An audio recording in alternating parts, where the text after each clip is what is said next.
Hey guys, CryptoDad here again. Thanks for joining me on the Saturday night live stream, live from Michigan, where you can throw out your questions and I'll do my best to get them answered. We'll talk about Bitcoin. We'll talk about the news. We're going to talk about altcoins. I'm going to move a lot of crypto around tonight for you guys. So let's get ready for that. And I'll do my best to get to your questions and see if we can't troubleshoot your problems live. So let's jump in.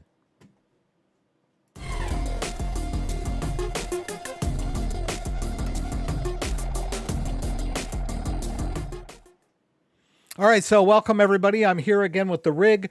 I was trying to explain something to you guys last week, but the microphone was like, see, I have this boom. I can put it over to the side where it's not in my way, and sometimes I forget to put it next to my mouth.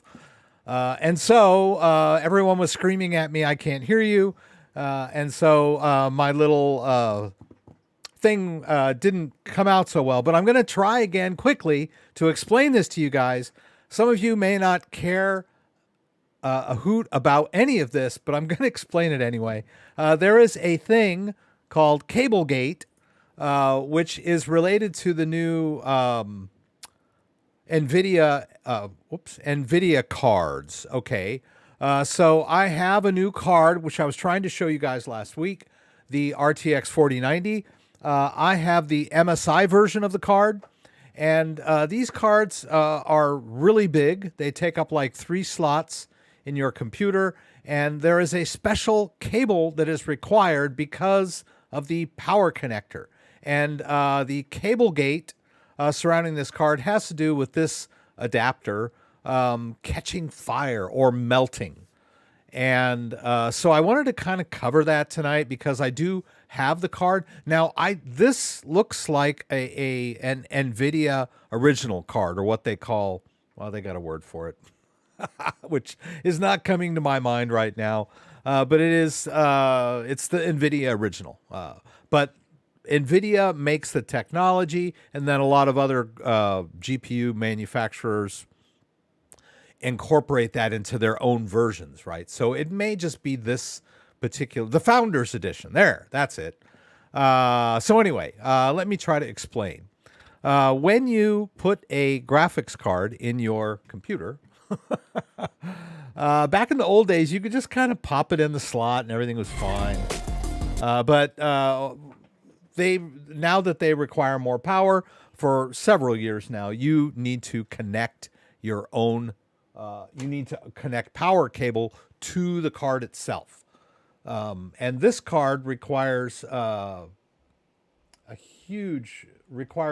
lot of power. So this is the card right here.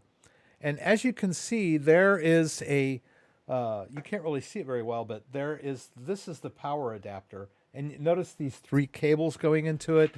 It sort of looks like this. It's got like 3 8-pin adapters, and then on the other side it has this 600-watt power adapter, right? Yeah, there it goes. And so apparently these things are at the point of contact with the card are getting hot, right? And so apparently they're melting, and which ruins the card and the adapter. And so in my research, I thought, well, this, by the way, is working fine. And so my solution was, well, what I need is a new power adapter. Here we go. What I need is a new power adapter that has the right connector on it, right? So I don't need this adapter. See the power adapter. See the PSU power supply has the right connector, so you don't need the adapter. It looks like this on both sides, and that was going to be my solution. But this particular power supply is back ordered. Can't get it right now. And I've been waiting for it to ship. I put it on back order at Newegg. Well, they just sent me an email saying, it's still on back order. Do you want to cancel, or do you want to just keep it on back order? And I was like, keep it on back order, whatever. but I'm looking for other ones, right? So I went on Reddit, and Reddit has a list of all of the compatible power supplies, mine being like at the top of the list, the one I want. Well, as it turns out, this problem is very rare, and it usually is caused by someone bending the cable at a weird angle. Any cable can fail, but it usually has to be taught. Extremely improper insertion by the user, and either it's bent or it's not all the way in the connector. Usually when you put a connector in, like a power connector, you'll hear a click, whether it's on the motherboard or in a graphics card or in the PSU itself. As you're pushing it in, you'll hear it click. And so I'm always kind of obsessive about that. If I don't hear the click, I'll yank it out of there and push it in again until I get that satisfying click sound. So, and it depends on what the heck you're doing with the card. Are you overclocking it? Are you, what are you doing with the card? And I'm just playing games with it, and I don't have it overclocked any more than it already is. So anyway, that's my spiel about Cablegate, as it seems like it's a big nothing burger, really, according to the people on Reddit. You really don't need, by all accounts, you do not need the ATX 3.0 PSU just to run a 490, right? If you put the cable in correctly and you make sure that it's not like twisted or anything weird. Anyway, that's my thing. Anyway, so I want to thank everyone for being here.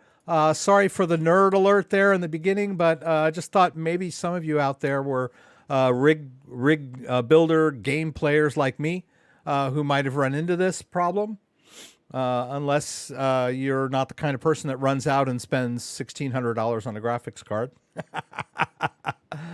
And I paid more for mine, and I won't even tell you how much I paid for mine because I bought it from a scalper on Amazon. But anyway, so let's thank everyone for being here. I'm going to go ahead and pop out chat and move it to the other side. I promise you we're going to talk about crypto. Let's see. Kenneth Wiedner was here early again. Thank you so much for being here. Kenneth, I sent an NFT to Ledger Nano S. Now I see I can't send it out to Nano S Plus. We're going to play around with that a little bit. And I talked a little bit with KS about that. Amsterdam, Holland, Frank Rodriguez, G. Graham, Joanne L. Thank you for being here. Mr. Miskey, Scott Lee, as always, thanks for being here tonight. Amsterdam, Holland, RJ Bizzle, 1984. Hello, hello. J. Jez E26. Kojo Kinglo from Massachusetts, who was here last week. Thanks for being here again. Roaming Nomad. I love that handle. For me, the decentralized DEX is best. Trust the code, not the corrupted centralized exchanges. That is the title of the live stream. Do we even need centralized exchanges? Spoiler alert, my answer is yes, but we'll talk about why we need them. And let's see, Mustafa Lamb is here again. G-Man No Name from sunny Central Coast, NSW. I think that means Australia. What does that mean? NSW. North Sears Woo. Help me, help me. It's going to be hot today. Okay, well, you're probably in the southern hemisphere then if it's going to be hot. It's been snowing like crazy here. I don't know that I have any pictures. Let me see if I can show you a little, if I can log into my, what am I doing here? Okay, that's my iCloud, right? See if I can get in here without Apple asking me to do something weird. Oh, yay. Okay. So they let me. This is my, let's see if we can get this. This is my front porch. Look at this massive icicle hanging off my front porch. And there's my car over there. This really doesn't do us justice. There wasn't much snow this morning. I was just kind of panning around. But yeah, I mean, we got a lot of snow. Nothing close to Buffalo. So, but we have been getting a lot of snow in West Michigan. Kids' school was canceled on Friday. All that good stuff. All right. So we finished Cablegate. That's good. I'm going to try to get through the news really quick tonight. So I will. I have a lot of stuff I want to do tonight. Talk about self-custody. Interestingly enough, my YouTube revenue was down pretty much most of the year because the market was down and people weren't that interested in crypto. But the FTX debacle has alerted a lot of people to the importance of self-custody. And curiously enough, my views have gone up lately because I'm talking a lot about self-custody. So I'm going to do some stuff for you guys tonight involving self-custody.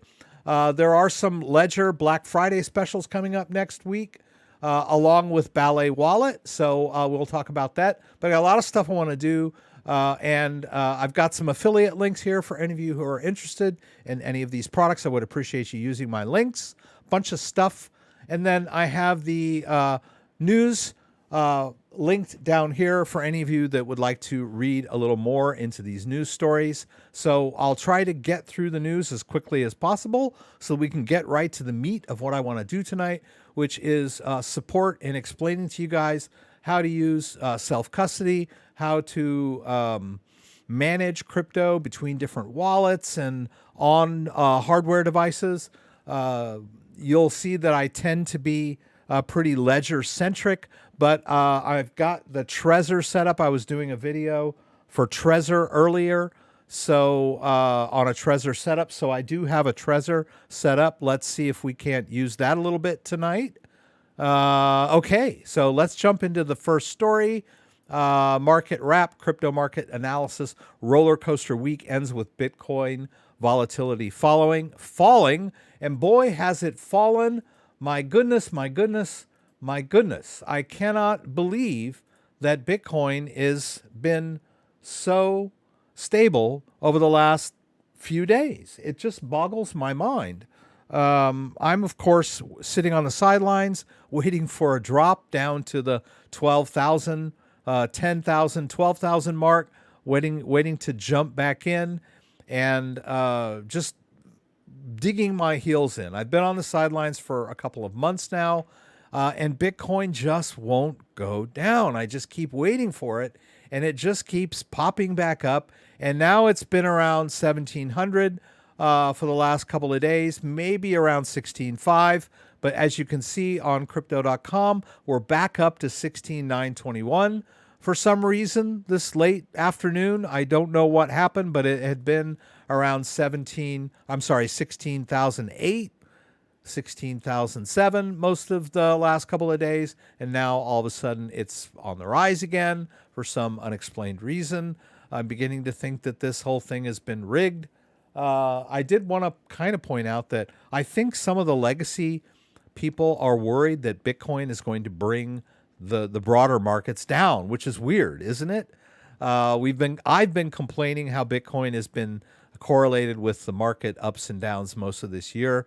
The Fed has been dragging down the broader markets and the crypto markets, and now we're in kind of a topsy-turvy world where I think the legacy powers that be are actually worried that if Bitcoin were to crash, that would drag down the rest of the market. We did see a little bit of that last week, so who knows?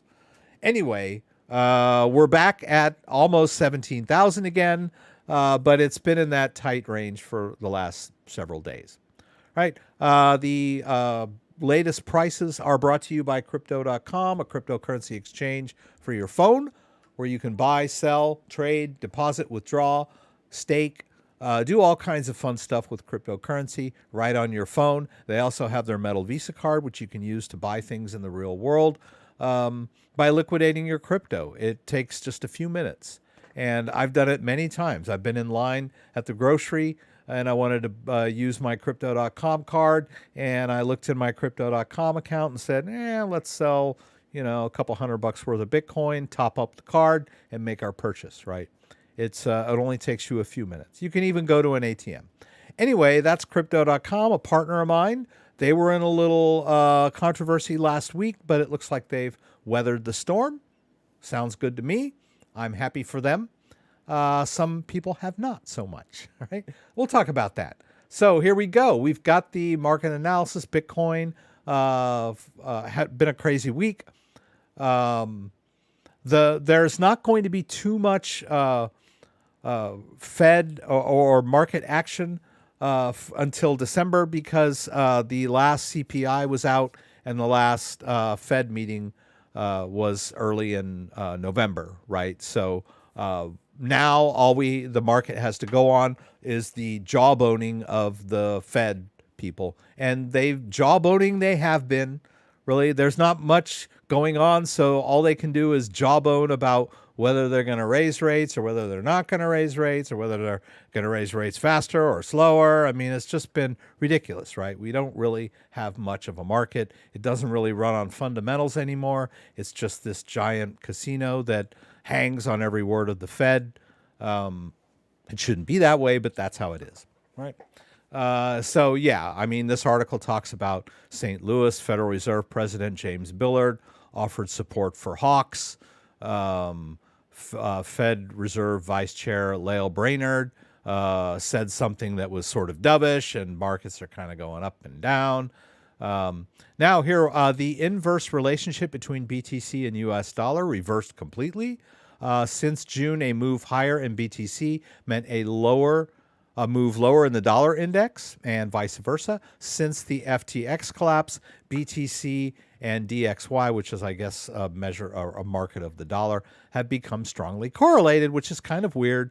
This highlights the two points. First of all, correlations can still all go to one during crisis. And secondly, as important as macro developments are, a sector's solvency takes precedence. Interesting. Momentum for both BTC and ETH appears neutral. This is understandable given current fears about the FTX contagion. For those of you who are not aware, FTX was one of the largest cryptocurrency exchanges that has collapsed into bankruptcy over the last week or so, and we'll talk a little bit about that tonight. But the fear in the crypto markets and even in the broader markets is that this FTX contagion will lead to other crypto firms becoming bankrupt themselves or affected. So like I said, we're going to talk about that. But some of the movement in the crypto market has been away from centralized exchanges towards decentralized exchanges. I've got a story here about Uniswap, which overtook Coinbase as second largest exchange trading Ethereum. Now, this says today. This article is from November 15th, which was a few days ago, but that's pretty amazing. And apparently it wasn't too far behind. What is that big one? Binance, pardon me. In Ethereum trading. Now, for those of you who may not be aware of how these DEXs work, they're generally based on Ethereum. Uniswap is an Ethereum-based decentralized exchange, and you can only trade Ethereum-based tokens. Now, Uniswap also supports some other EVM chains, like I believe they support Avalanche or maybe Polygon now, but mostly they're Ethereum-based. But they are decentralized, right? You don't have to perform KYC to make a trade on Uniswap. You just need an Ethereum wallet and a little bit of know-how, and you have to have some Ethereum to do your trades, right? You can't buy anything on Uniswap using a credit card or a bank account, right? You have to already have the assets in your wallet in order to trade. But there are a lot of people that have all these ducks lined up, and they were trading Ethereum over on Uniswap because people are losing faith in centralized exchanges, all right? And so, the question is, are the DEXs going to replace the centralized exchanges? My answer would be no, and we'll talk about it a little bit. I guess I'll say it right now. As I just pointed out, you cannot buy using a bank account or a credit card or a debit card on a decentralized exchange because they are decentralized, right? If you are starting from scratch, you are going to need some kind of on-ramp to get from money in your bank to crypto in your wallet. So, and that's what that's what centralized exchanges provide. If you open a Coinbase account, you can set it up with your bank account or debit card. So if we go to buy here and you look at my pay with options, I have 3 different bank accounts connected to my Coinbase account along with my debit card. You can also wire money into these.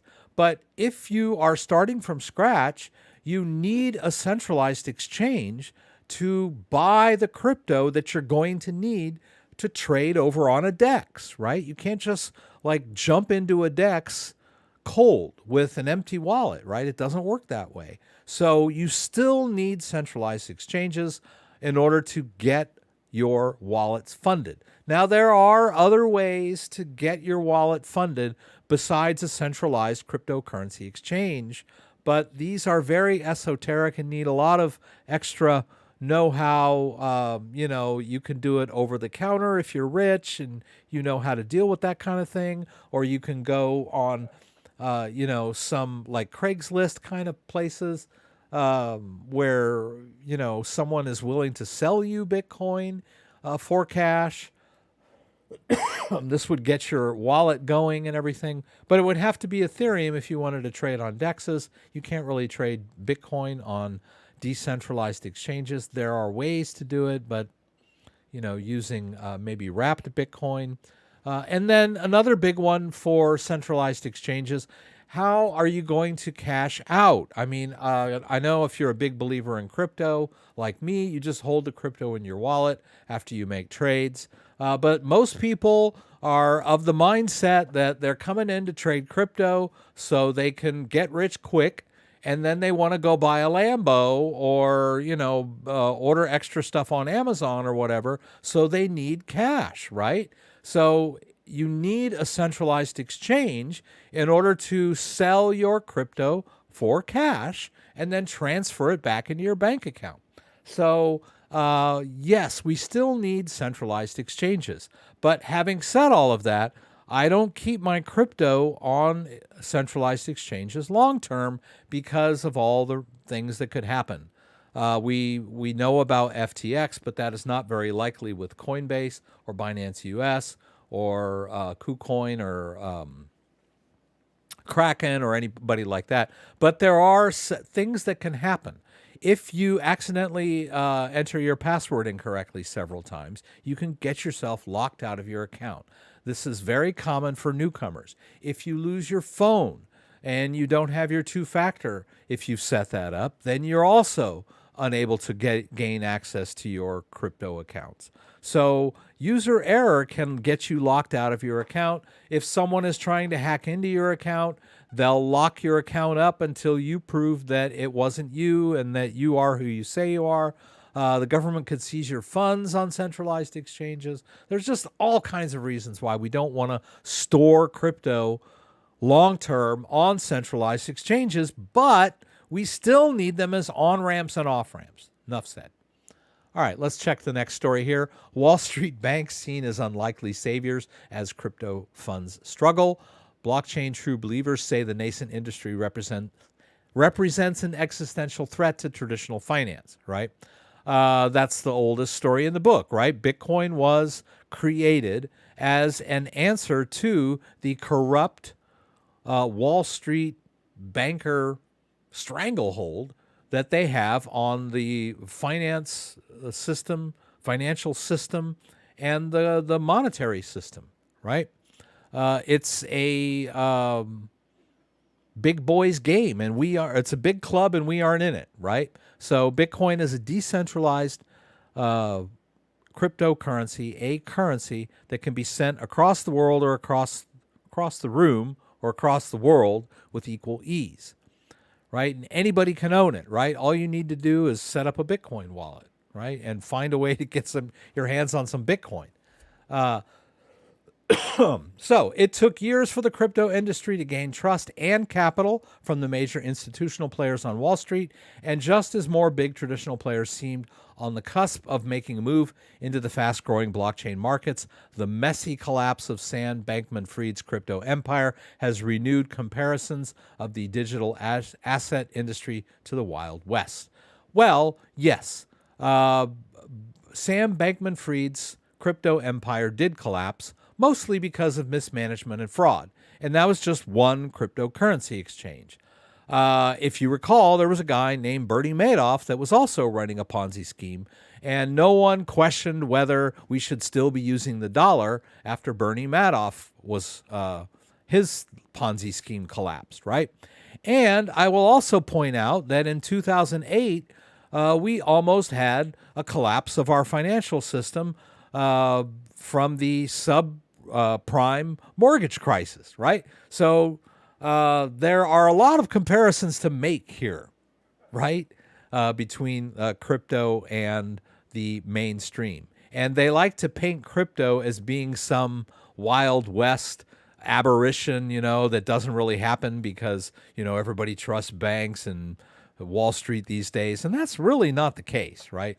There are a lot of people that don't trust banks. There are a lot of people that think that banks are creating money out of thin air, and they've reached the height of their Ponzi scheme, and that it will be collapsing soon, right? So don't call the kettle black, right? Trust is the easiest thing in the world to lose and the hardest thing in the world to get back, right? So yeah, I'm not going to trust Sam Bankman-Fried with my crypto. I never did, actually. I wasn't a huge fan of FTX. I played around with it a little bit, but I was more comfortable with Coinbase and BINANCE US exchanges that have been around for years, right? So while the big banks want to be bailing out all these crypto funds as they collapse, if they collapse, right? Well, no one wanted to bail out Sam Bankman-Fried, but there are some ripples. We saw most recently that JP Morgan Chase signed 2 popular crypto exchanges as clients, a sign that Wall Street is starting to accept that cryptocurrencies might have some value in the future. Are they going to look in and rescue crypto firms? We don't know. The Fed, which famously saved Wall Street from collapsing during the financial crisis of 2008, that's kind of interesting that they would say the Fed famously saved Wall Street from collapsing, when many would argue that it was the Fed and Wall Street that were the cause of the problem in the first place, and that they basically just kicked the can down the road. But we won't get into that, right? Experts say it's unlikely that the big Wall Street firms are going to run in and bail out all these crypto firms. Banks are the natural enemy of the crypto industry because they both sell purportedly the same product line. So it's unlikely that they would be willing to step in and assist the industry. Banks, however, have got increasingly interested and tried to get a foothold in the industry. There is another bank called Silvergate, which was signed up over 850 digital currency customers, 61 exchanges, 541 institutional investors, and 248 other customers. The banks who are in this business are going to say it's not going to cause a problem for us, and the ones who aren't in it will say we told you so, but they're not going to be of any help. Silvergate stock is down 10%. U.S. exchanges also might be out of the game. Pardon me. There was something in this article where they talked a little bit about how the traditional markets are worried that the crypto might bring them down too. Yeah, banks aren't worried about the crypto industry breaking away right now. Just about every major bank knows how to create its own tokens. If it wants into the industry, it isn't hard to get there. What the banks want to avoid is their core business from being cannibalized. So kind of a strange situation. So, but let's see. Let's talk a little bit about some of these other firms that have been affected. One of them is, and I think we're going to talk a little bit about Grayscale. Yeah, Grayscale. But let's hit Gemini first. My good friend Aaron was a customer of Gemini, which is owned by the Winklevoss twins. And they had their own issues during this crisis, this debacle, this FTX debacle. Basically, what was happening were a lot of crypto firms were offering crypto loans, and they were doing this through FTX, which is kind of weird, right?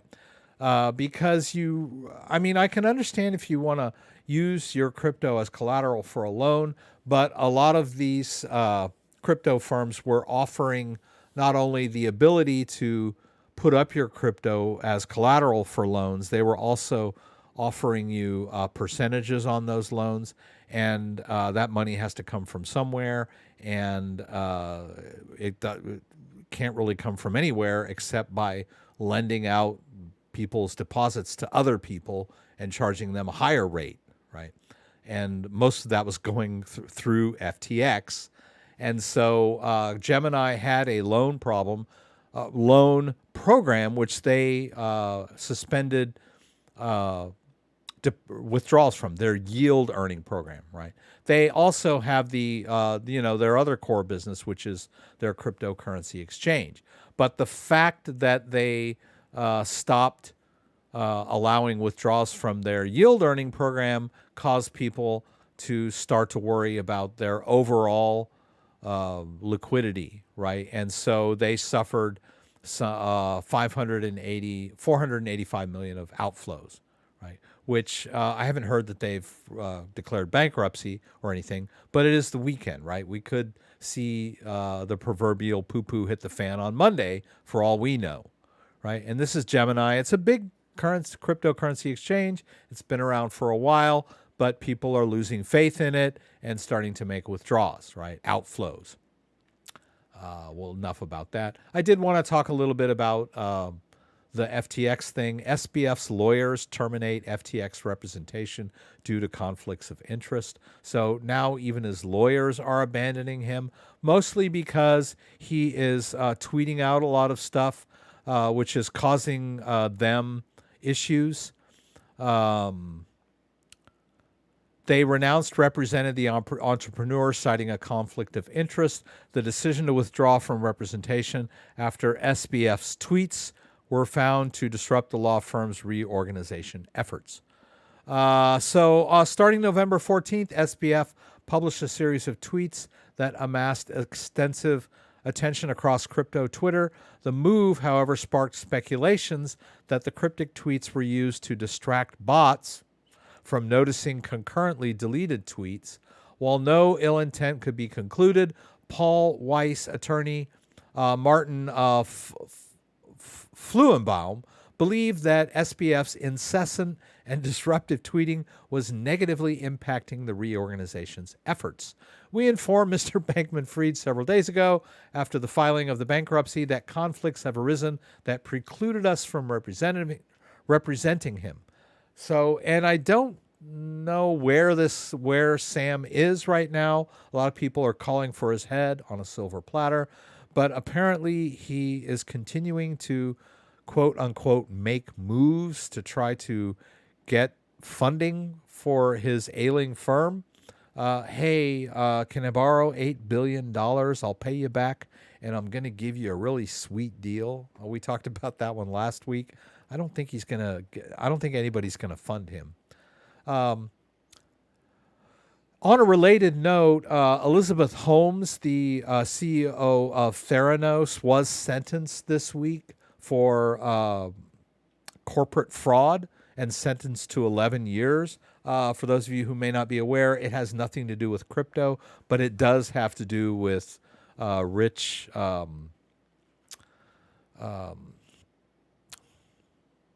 I'm trying to think of the term, but industry darlings, right? So Elizabeth Holmes was one of those industry darlings, the youngest female billionaire, all this stuff. And it turns out that there was a lot of fraud behind her company. And here we have SBF, who is very similar, industry darling, billionaire or young billionaire and everything. Turns out his whole thing is collapsing. And so with the sentencing of Elizabeth Holmes, I think people are starting to feel like he's going to be treated the same way, or at least perceptually he's viewed in that same light, right? As a fraudster that will be, caught at some point, right? Anyway, let's talk a little bit more about the market contagion. We've got Grayscale.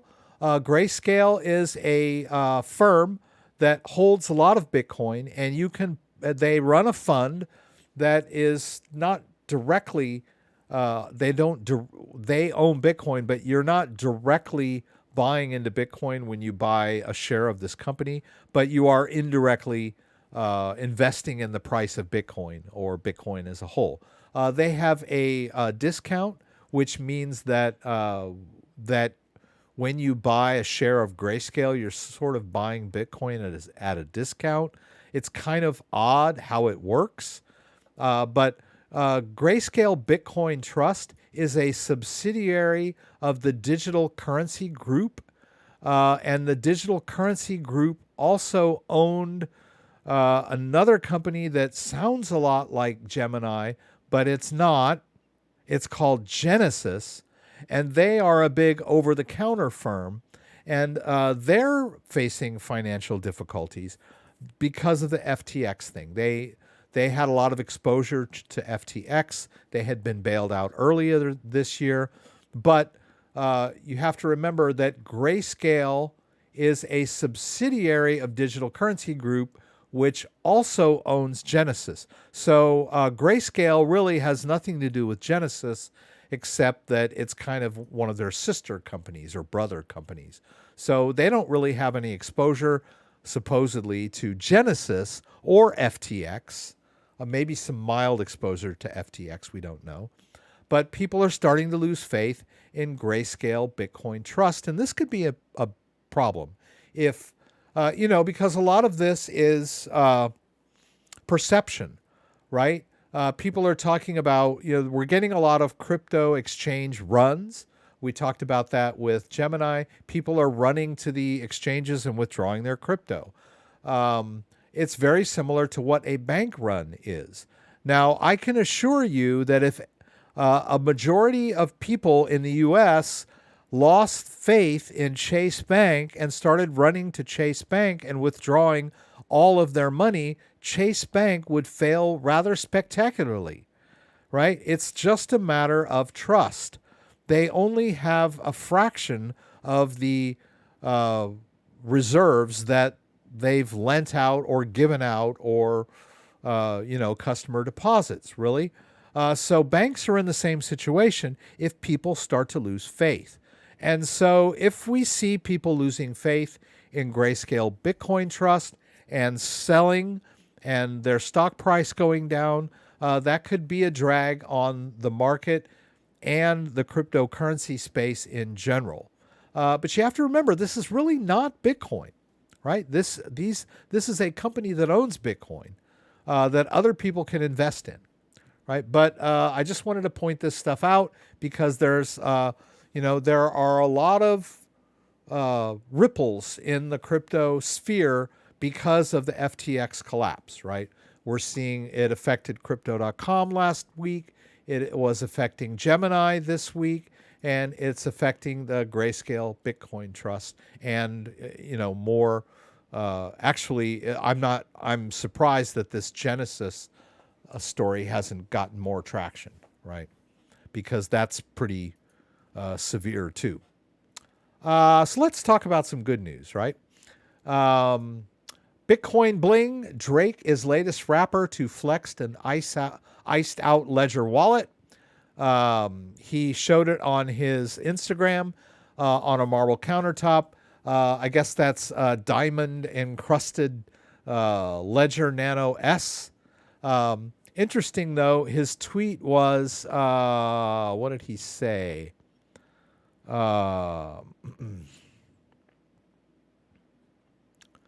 He said, waiting on you, Bitcoin, right? Well, what does that mean? Waiting on you, Bitcoin. Does that mean it's empty? And he's waiting. He's waiting to put some Bitcoin in there. From what I understand, he's a big holder of Bitcoin, or has been in the past. And so I'm not sure where he keeps his Bitcoin now, but maybe that's a new one, and he just got it set up, and he wants to, put in some new Bitcoin, or it's completely empty, and he's waiting for the price of Bitcoin to come down, like I am, and buy some Bitcoin and drop into this thing.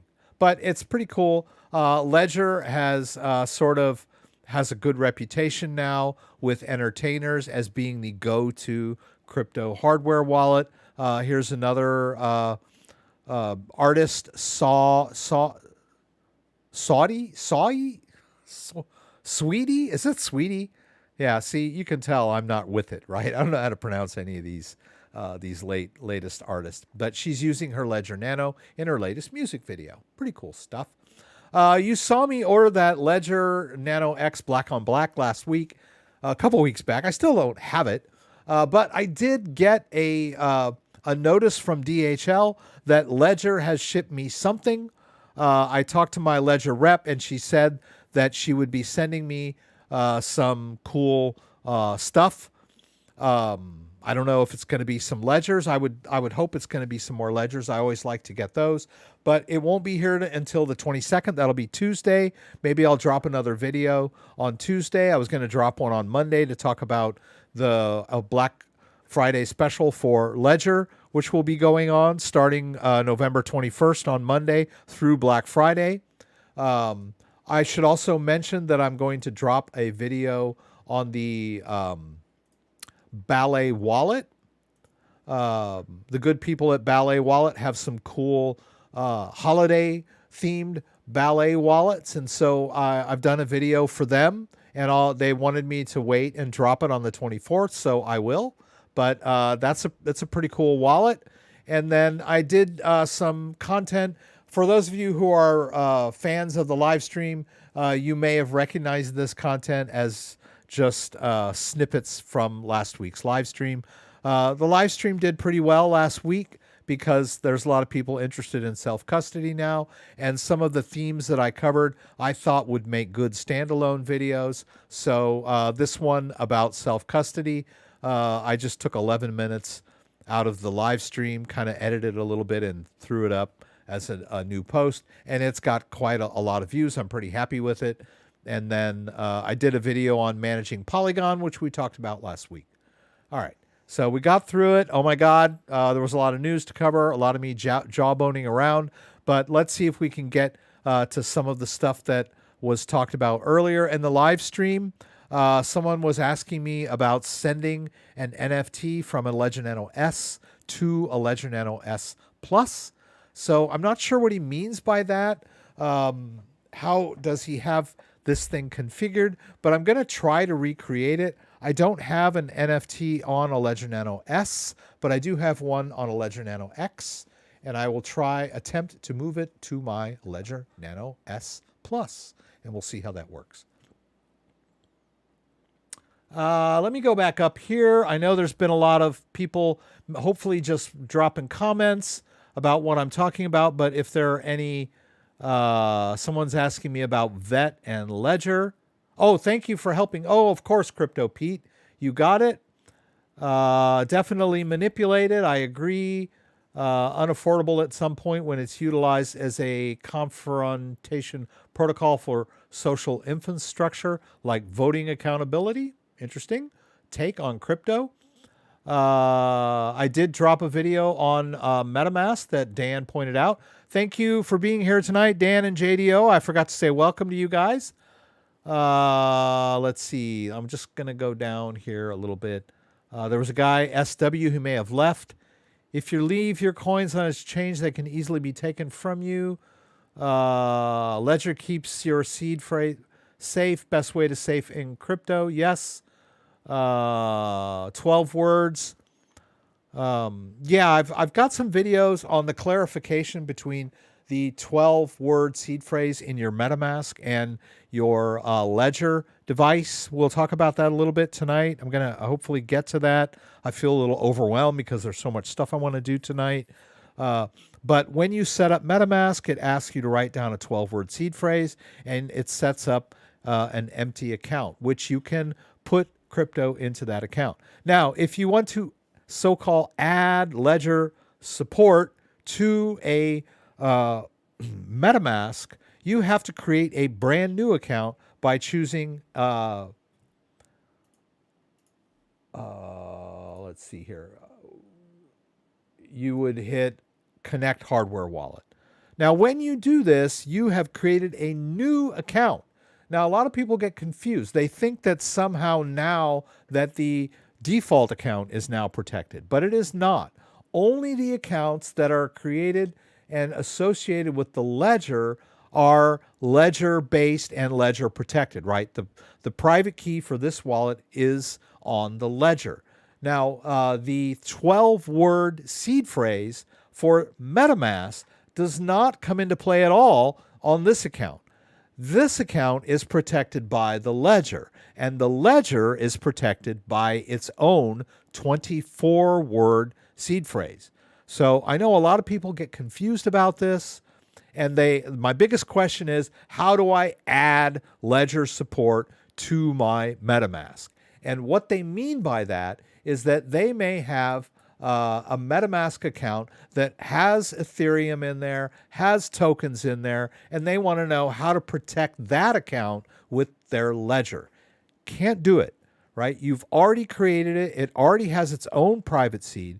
The only way to protect those assets with a ledger is to create a ledger-based account over here, and then grab that address and transfer those assets from this default wallet over to your ledger-based wallet. That's the only way, right? You cannot take an existing wallet and add ledger support to it. All right, let's, and I've said that a million times. I know, you guys are probably tired of hearing me say it. So the question early on was, I have an NFT in my wallet, right? And he said a Ledger Nano S. We're going to use the Ledger Nano X, right? And I have this, I'll use this old NFT here. It's been around forever. So I have this NFT in my wallet. It's like an old Bitcoin key that I bought a long time ago, right? On Engine, right? But it's in my ledger, and it's associated with my Ledger Nano X. So the question is, I'm trying to move that to my Ledger Nano S Plus. And it won't work. It's telling me something's wrong. Okay. So what I'm going to do is I'm going to connect this Ledger Nano S Plus. Have to enter my PIN here real quick. Oh, and before I'll do that first.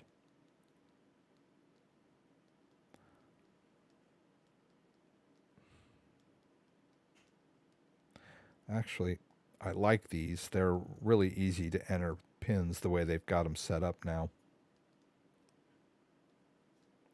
I'm just going to turn on this other camera over here real quick, if I can.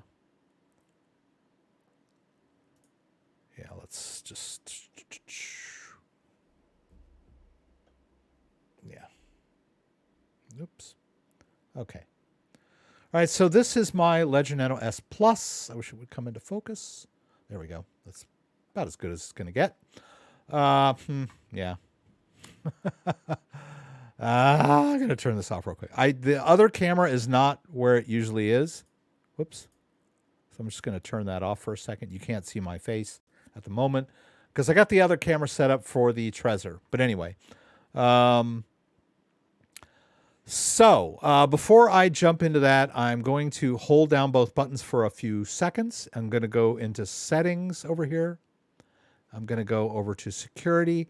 And then I'm going to scroll down to pin lock, and I'm going to turn it off. No pin lock. Then I'm going to go down here to screensaver, and I'm going to turn that off. I find that very irritating. It's a security feature, right? So that the device will go to sleep after 10 minutes. Well, to me, it's a bother because I'm constantly talking, and then I look down and my ledger is asleep, and I have to wake it up. So in this scenario, with pin lock and screen lock off, it will stay active as long as it's plugged in. You just have to remember to unplug it when you're done so someone doesn't come walking along and using it. All right, so I'm in the Ethereum app. I know it's a little bit hard to see. I'm going to click both buttons. Ah, poops. Let's get out of that. Come on.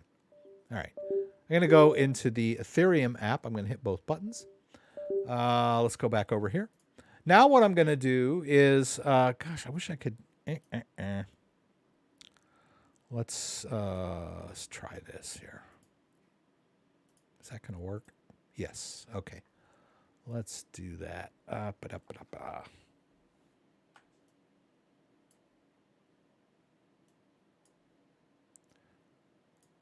apologize. I was messing around with the cameras earlier. Like I said, I have one set up to do. Yeah, but I wanted you to at least be able to see what the heck I'm doing here. Okay. And it needs to come in just a little more. Like that. And then get bigger. There we go. Now you should be able to see it better. Okay, that's good enough. All right. So I'm in Ethereum and I've got the Ledger Nano S connected. Why am I going through all this? Because I need to add an account that's associated with this device. All of these other accounts that are on here are connected to my Ledger Nano X device. So how do we manage more than one device in Ledger Live? Well, you simply connect any device that is set up and hit add account and tell it you want to add a new Ethereum account. So what it's doing is it is scanning my Ledger Nano S Plus, and there is an Ethereum account there. It's an old legacy account. We'll go ahead and just add a brand new account. We'll let it do that. And we're going to name this one appropriately by calling this Ethereum Nano S Plus. That way we know that that is the account that is tied to this device, right? This device has the private key for that new account. So what we're going to do is we're going to get the address of this account. Going to click receive. I can do a hardware confirmation. We can look at the device, right? And then we can confirm that that address is the same one we see on our screen. I'm going to copy that into our clipboard, and I'm going to approve that. Now I'm going to turn this off momentarily, disconnect it, because I'm going to move the NFT that is associated with this device onto that, into that wallet, right? I don't need to have the device attached to make deposits. But if in order to make withdrawals, I need the device to authorize the outgoing transaction. So now I'm connecting the Ledger Nano X that has that, that's associated with the account that has the NFT in it. All right. I'll turn this back on here. All right, so we got the address in our clipboard. Let's go back over here to Ethereum main. Let's do it this way. Let's grab this little guy who's been back and forth so many times. Let's hit send. We're sending an NFT to the address of the account associated with the Ledger Nano S Plus. Continue. It's going to cost me $1.39 in Ethereum from the Ledger Nano X Ethereum account. We'll hit continue again. We'll hit continue one more time, and then it wants me to open the Ethereum app on my Ledger Nano X. We'll do that.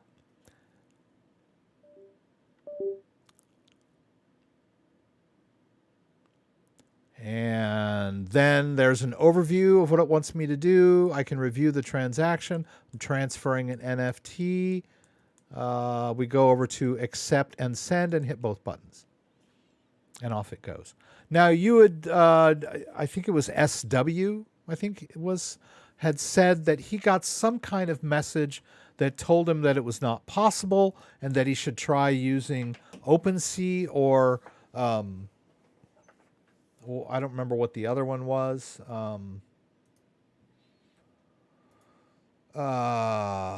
Let's see here. I think it was Rarible or OpenSea. Well, I didn't need Rarible or OpenSea to move this NFT. let's go down to that account and see what happened. We'll see. Boom, there it is. All right, so I moved the NFT from the Ledger Nano X to the Ledger Nano S Plus, so to speak, really. Remember, these are not wallets. These are keychains. They hold the private keys of wallets that you see in Ledger Live. But his original question was, I'm trying to move an NFT from a Ledger Nano S to a Ledger Nano S Plus. And I said, you should be able to, right? So I did not have an NFT on a Ledger Nano S, but I'm assuming that the same, if I had a Ledger Nano S with an NFT and some Ethereum in the wallet, I could have done the same thing either way, right? But I don't know if he's still here or not, but it worked for me. It always works for me. It's like whenever you guys, you take your car into a used car salesman, it hums like purrs like a kitten, right? Just like there's no squeaks, there's no rattles, it starts up right away. Whenever the used car salesman gets a hold of it. Same with me, right? I was able to do it. Okay. Let me just look at the chat window real quick and see where we stand. A lot of people here tonight. Thank you for being here. When am I going to start my own NFT collection? That's pretty good. I have no art talent, which I discovered a long time ago. Back when I was selling computers, I was like hooked on software, and I had all of the greatest software for, doing art. I had Photoshop and Illustrator and everything. And after I got it all installed and started doing a little tutorials, I'm sitting there with an empty screen in front of me, and I suddenly realized I can't draw. So, you got to have a little bit of art talent to use all the fancy software. So the same with NFTs, right? If you're going to create an NFT, you need some technical knowledge about blockchain and Ethereum and that kind of stuff. But you also need to have some kind of art talent to create something. But as a matter of fact, there are some CryptoDad NFTs over on Rarible, if I'm not mistaken. I'll play around with it, see if I can get it. I don't think they're ledger-based. Anyway, I wasn't planning on doing that tonight. Would I recommend a password for Ledger Live? It's entirely up to you. If you have Ledger Live, you can have it just launch with no password. And you go right into it, right? But no one can withdraw your crypto unless they have the device, right? So the device protects the crypto. The password just protects someone from looking at your Ledger Live. And my question to you is, are there people using your computer that you don't want them to see Ledger Live? And if that's not the case, then what is it that you're protecting against?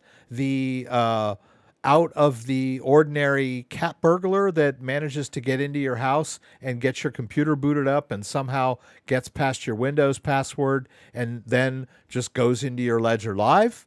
Is that what you're protecting against? Or is it you don't want your wife or your brother or your kids looking into your Ledger Live? If it's just your computer and you're the only one that uses it, I wouldn't really worry so much about the Ledger Live password. The only thing it protects is prying eyes. No one can access and withdraw your crypto without the device. So I would say just keep your device somewhere safe, right? And if you want a password on Ledger Live, then you can go over to the settings and toggle on the password lock. Right? And so you'll enter a password twice, and after that, you'll need the password to get into Ledger Live. But I just kind of got tired of typing it, so I took it off, right? And the default on Ledger Live is no password. So let's see. Let's jump into what we're going to do tonight. I don't see any burning questions. Ledger Black Friday specials we talked about. Ballet wallet holiday specials we talked about. By the way, the Ballet wallet, it's a Chinese company, so they cater to not only Christmas, but they cater to Chinese New Year, which is really a big deal. And this year is the year of the rabbit. I don't see where it's somewhere. It's around here somewhere. But they have a gold-plated rabbit edition for the year of the rabbit. Well, that's the tiger, right? But yeah, pretty cool. You know, the pizza edition. Oh, maybe if I just go to the store. Yeah, there it is. There's the rabbit edition and then the holiday edition. It's pretty cool. Pretty cool wallet. It's a no-brainer wallet. A lot of people bash this wallet because it's sold empty. But they, they generate the private key for you. So a lot of people don't trust them to do that. They have like a two-step process. It's done like in two pieces in two different places. So in order for an employee at the company to have access to the private key would be it would have to be a company-wide conspiracy.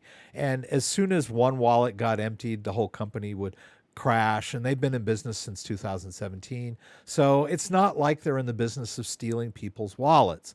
But a lot of people bash on the wallet because of the way the private key is created, right? It's not randomly. It's randomly generated at the factory. Whereas on the ledger, the private key is randomly generated by the user at the point of configuration. There's a little bit of a difference. But anyway, I think it's a cool wallet, especially gifting to other people. Anyway, that's just my opinion. They paid me to do the video, but they're not paying me to talk about it right now. I like these wallets. They're cool. I'm going to give a couple of these to my kids for Christmas with some Bitcoin in them. So let's see. Okay, so we talked about those.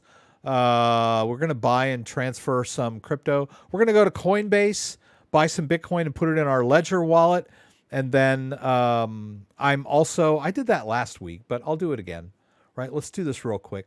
We'll go on to Coinbase. You can see that I do have $100 worth of Bitcoin on Coinbase. Let's send it to our Ledger wallet, right? I've got this Ledger wallet. I know I talk about Ledger wallet quite a bit, but actually, why don't we do the Trezor? Right, let's do that. I'm going to take this off. Or wait, let me see. Do I have some other stuff to do with Trezor? Oh, Lord in heaven. Yeah, let's do it to Trezor. Let's do it. I'm just gonna I can have both of them connected, which is kind of cool. All right, so let's go over to Trezor. And on the dashboard here, these are the assets that I have set up in my Trezor. This is Trezor Suite. This is the software that you install when you set up a Trezor device. I've got my Trezor here, the Trezor T, which is pretty cool. I like it because it has this cool touch screen. I like the way it handles. I'm going to go ahead and get my PIN entered on this puppy. Boom.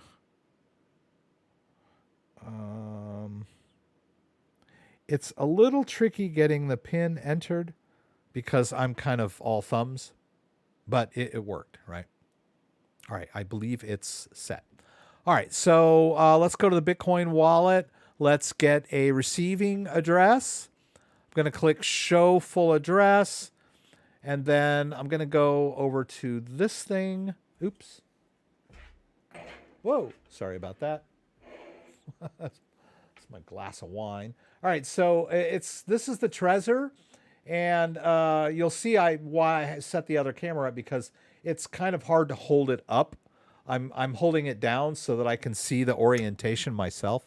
And there is the confirmation of the Bitcoin address, right? I can just verify that. And then we'll go back over here and I can copy the address into my clipboard. Let's go over to Coinbase. We'll hit Bitcoin here.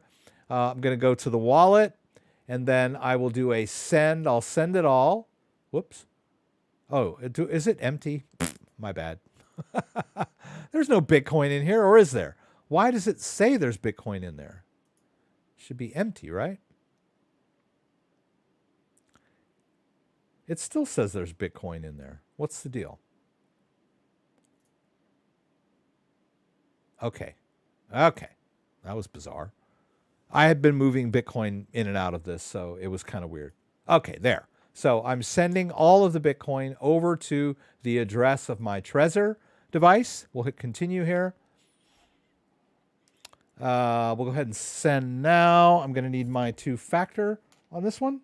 So I'm going to use my Google Authenticator for that. Google Authenticator. So there it is, Coinbase 501786. Whoops. Did I get that? That was weird. That was typo. Okay, did it work? Yay, did it work? Did it work? Did it work? Okay. Yes, it worked. Okay, done. So we sent it out, and we can check it over here. We should see the Bitcoin come into this wallet shortly. And I think there's a I don't know if there's a refresh here. Really not. Okay. It just said there was $100 in here. Oh, the $100 is from the Ethereum. Okay. Okay, so that's okay there. It says it's receiving Bitcoin now. So safe, secure way to store your Bitcoin. I love this wallet is more expensive than the Ledger Nano X, but I love the touchscreen. It's really cool. And another thing about the Trezor, if you're a stickler, and I get a lot of sticklers, and they'll say, "Are you sure that you trust the Ledger device because the firmware is not open source, or pieces of the firmware are not open source?" Open source just means it's available freely. Anyone can look at the code. Ledger Live is open source.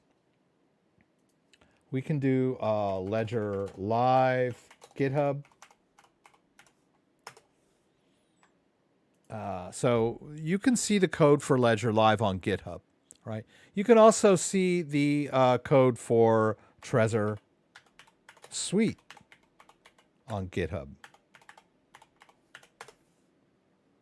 I think that's it.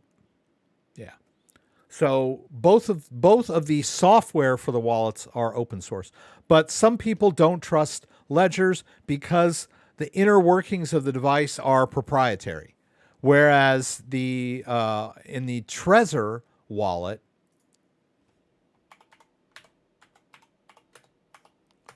oops, that's what boo.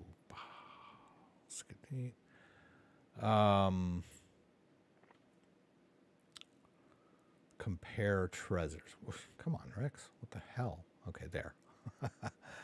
If you scroll down here, you can see that both the device architecture and the software suite are open source, which is cool, right?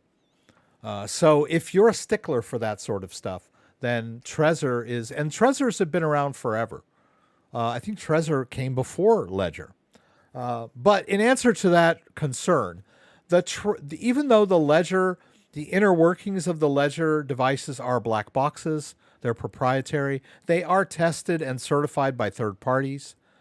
So they are rigorously certified by third parties that check over and over again, is this device generating random private keys? And they have determined that it does, right? And that's why it has these third-party certifications. It's constantly being attacked by white hat hackers for vulnerabilities. So yes, I trust the Ledger device and I trust the Trezor device. But for those of you who are sticklers, the Trezor devices are open source architecture, which is pretty cool.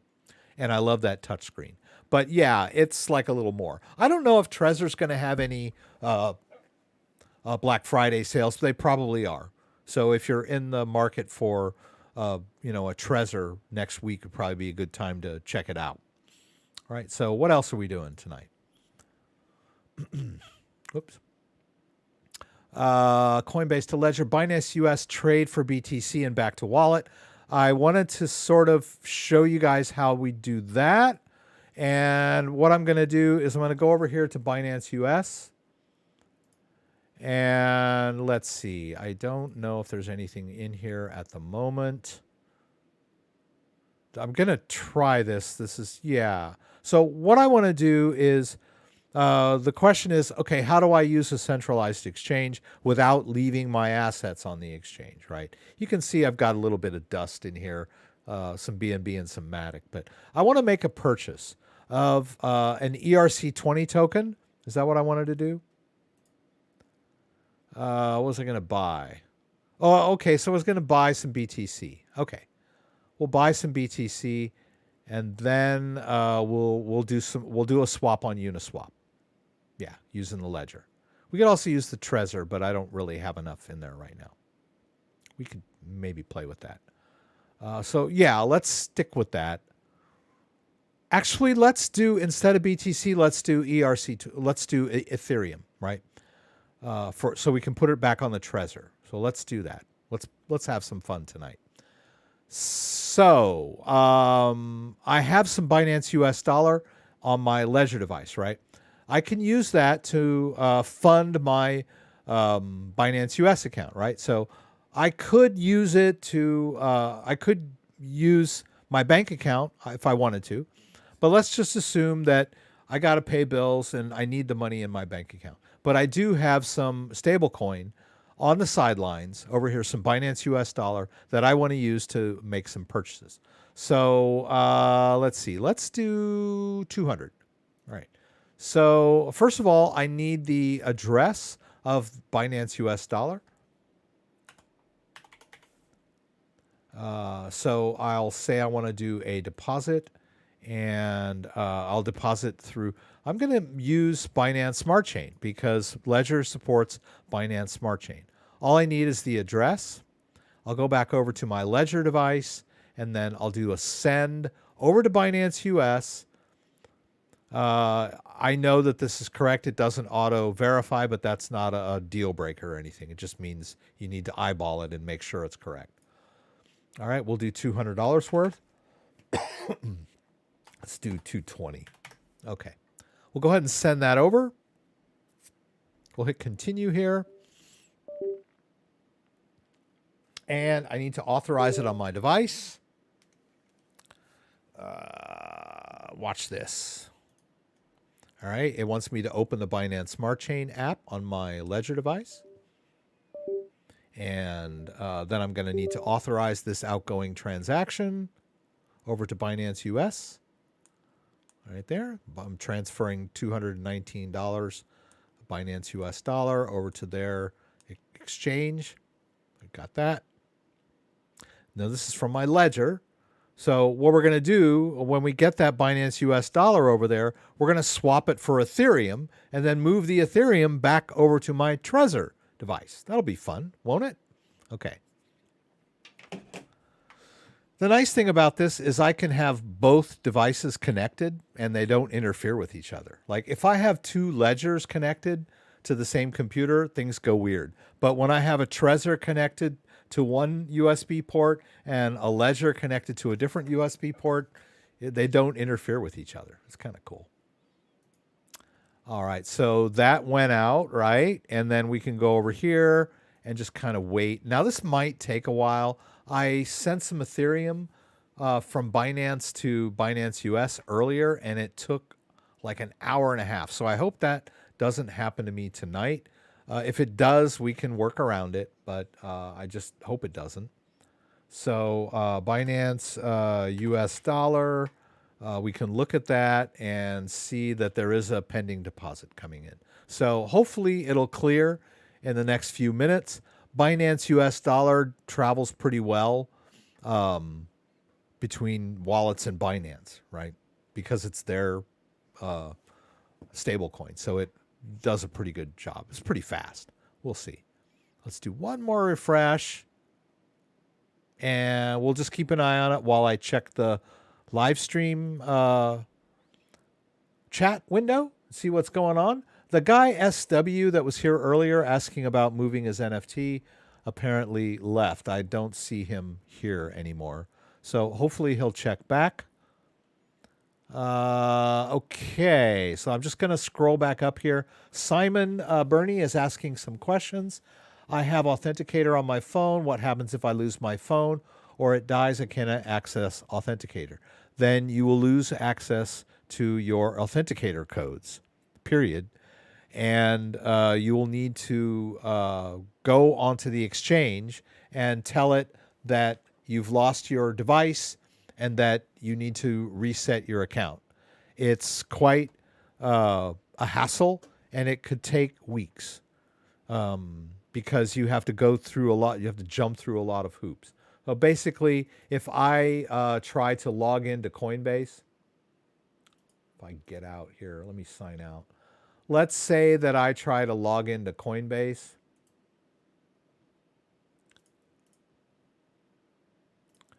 And it's asking for my authenticator code and I don't have it, then I have to do this try another way, right?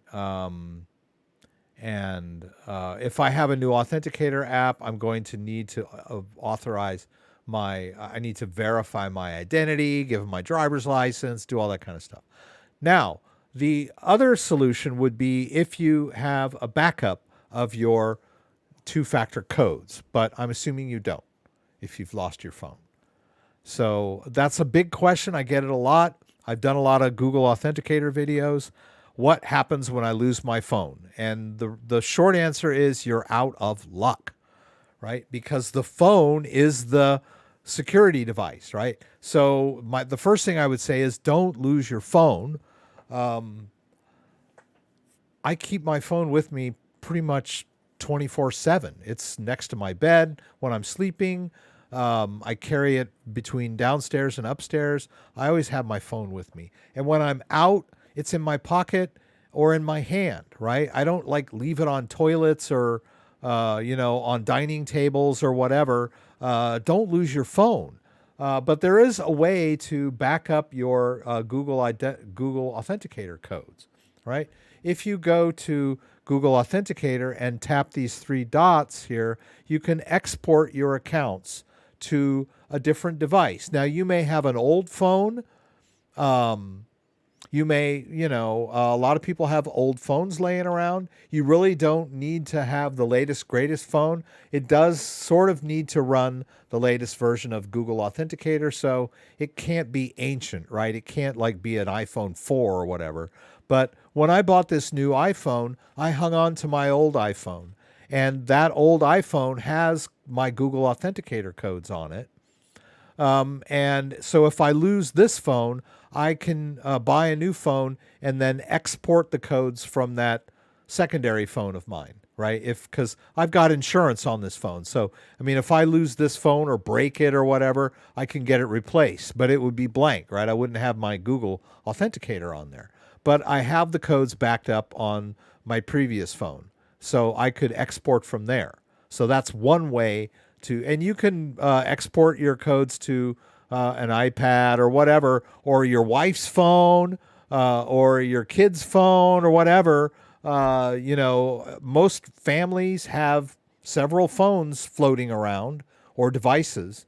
So you can export your Google codes to another device as a backup. That's one solution. But if you have not backed up your Google codes and you've lost your phone, you're out of luck. There's no way to get them back. That's the point of Google Authenticator.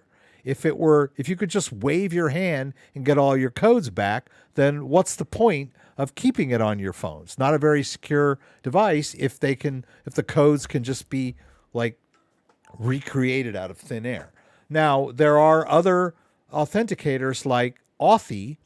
Authy has the ability to back up your codes to the cloud. But Google Authenticator does not. So you can use Authy if you feel like you're prone to lose your phone. Unfortunately, not every cryptocurrency exchange or two-factor anything that requires two-factor, they don't all support Authy. Most of them support Google Authenticator. Google Authenticator is kind of like, Kleenex, right? It's not a very good analogy, but when you think about tissue paper, you think Kleenex, right? Because that's the major brand. So that's the way Google Authenticator is. Everybody just, if they have support for two-factor apps, it's usually Google Authenticator. Some of them support Authy, and I think more and more supporting Authy. So, but yeah, if you've already lost your phone, you're out of luck. You're going to have to jump through hoops. And you'll have to do this with every exchange that you had two-factor on, individually, one by one, until you've recovered all of your accounts. And some of them are next to impossible. I've heard horror stories about trying to recover Facebook accounts when you lose your phone and you had two-factor set up. Discord is another one that's really hard if you lose your device, right? But no. So I don't know how deep we got in that conversation. You must have bought BNB earlier than CZ. Haven't been playing around with Sunday Swap. It's basically worthless token, so I haven't been playing around with their exchange.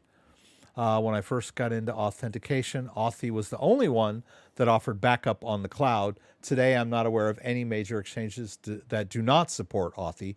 Thank you for putting that out there, JDO. I'm kind of stuck in my ways. I've been using Google Authenticator. I know how to back it up, so I haven't really been paying attention to whether Authy is supported on all the exchanges. But if it is, that's great. Then that might be a better solution for most people. Okay, let's see if our Binance US dollar has arrived in our Binance US account. Yes. No? Yes. No? I think that's an old one. It's not very fresh. Okay. Yes, it has. All right. So we decided I don't want to leave any assets on Binance US, so I kept some stablecoin on my Ledger device. Now I'm going to make my purchase.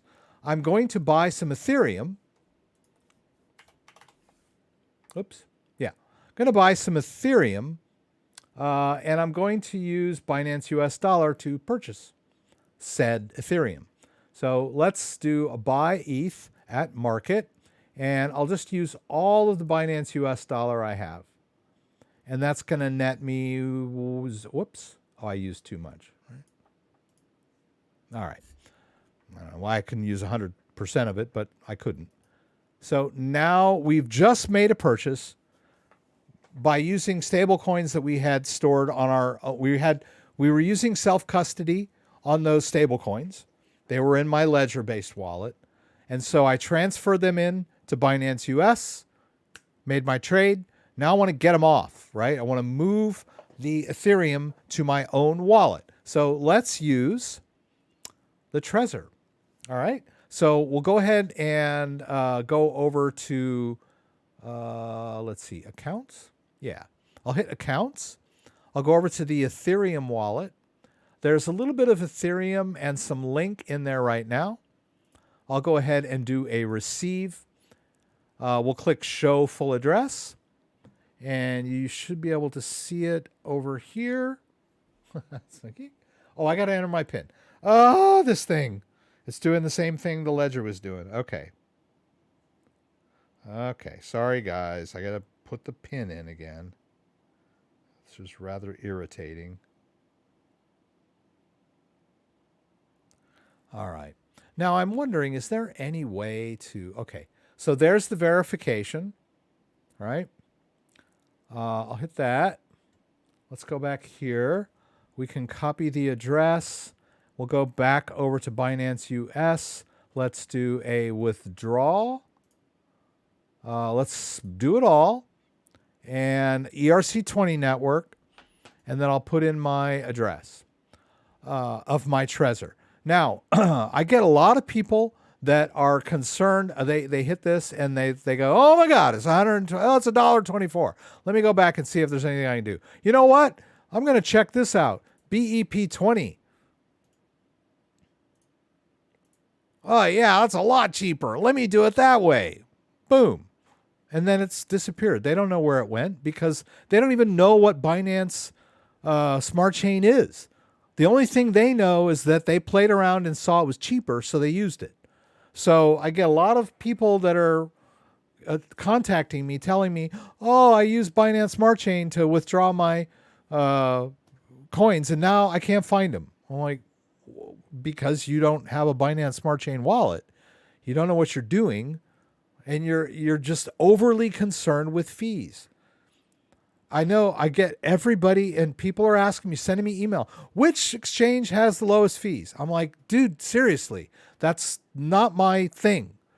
You know, you want to know which exchange has the lowest fees, then go check them out, right? I'm looking for the lowest fee kind of guy.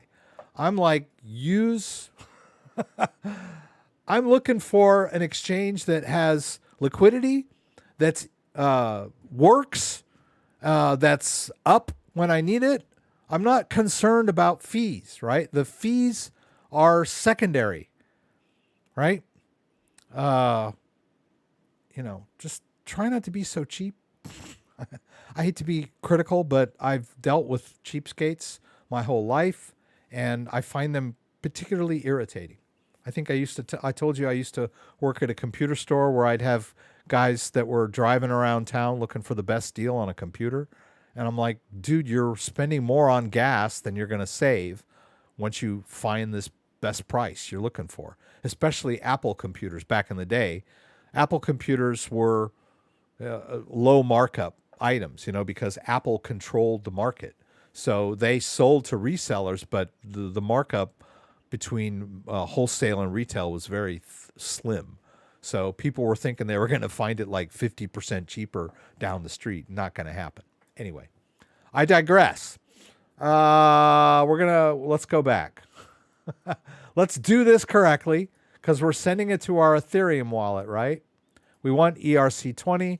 We'll paste in the address. We'll hit preview. We're gonna eat that $1.28. I'm gonna put in my 2-factor here.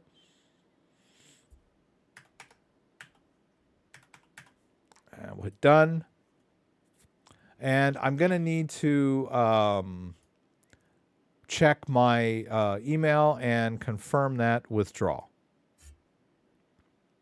All right. Now, I don't know how long this is going to take. I hope it doesn't take too long. And I may not be able to do what I was planning on doing because it needs to confirm on the blockchain. What I was planning on doing was using the Trezor to go over and do a swap. But I will do, okay, there's that ETH coming in. Someone had sent me an email about XRP, and they wanted to know, they said they had the Coinbase wallet, and it had XRP in it, and they wanted to know, how do I get it out? Because they got an email from Coinbase wallet that said, we're not supporting XRP. And actually, I was really weird because it was saying they're not going to support XLM either, Stellar, which seemed kind of weird. So anyway, I was going to do I won't do it in the suite though. Well, we could do it in the suite. But he said it was in Coinbase wallet. So now there's a couple of ways to use Coinbase wallet. You can use Coinbase wallet as a browser extension. If it's wherever the hell it went. Is it still in here? Or maybe it's over here. Okay. Is it over here? No. Okay. I could have sworn I had it over here. All right, let's look at it again. Oh, I deleted it. I remember. Okay. So, Coinbase wallet. I don't usually cover Coinbase wallet because I don't like it.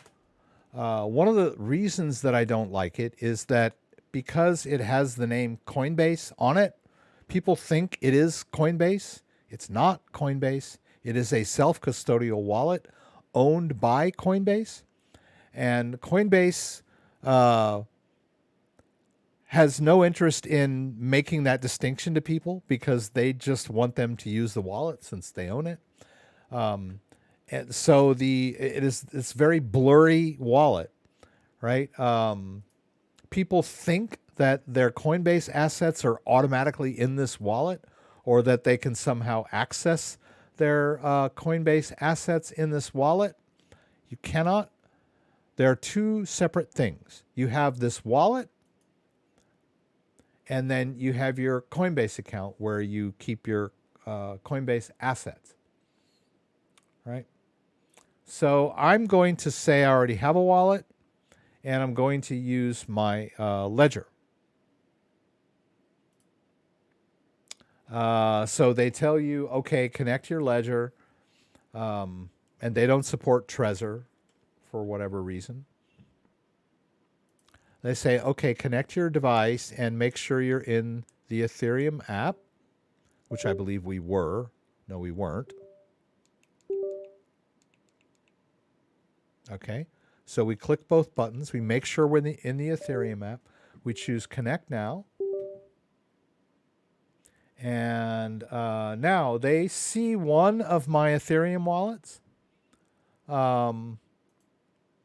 But if I use this derivation path, the Ledger Live derivation path, they'll see both of them, the 2445 wallet. This is the one that I kind of want access to at the moment. We'll hit continue.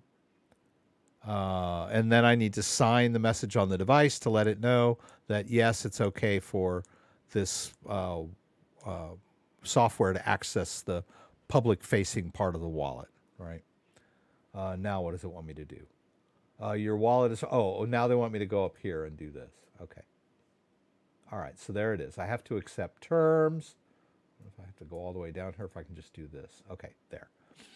All right, so I set up a Coinbase wallet in my browser extension, but I'm basically connecting it to my Ledger device. It's just reading the wallet off the Ledger device. This is the same thing that you can do using MetaMask. So I don't really see the advantage here. Maybe it's cooler than MetaMask. I don't know. Maybe it's better. I'm just not a huge fan of it. Now, if you go to buy, okay, then it wants you to connect to your Coinbase account using Coinbase Pay, which I'm not sure what Coinbase Pay is, but I'm assuming that somehow you link it to your Coinbase account. So the line gets blurred here. Is it a self-custody wallet or is it Coinbase? Well, it's sort of Coinbase because I can connect it to my Coinbase account by logging into my Coinbase account, I guess, and giving it my two-factor authentication.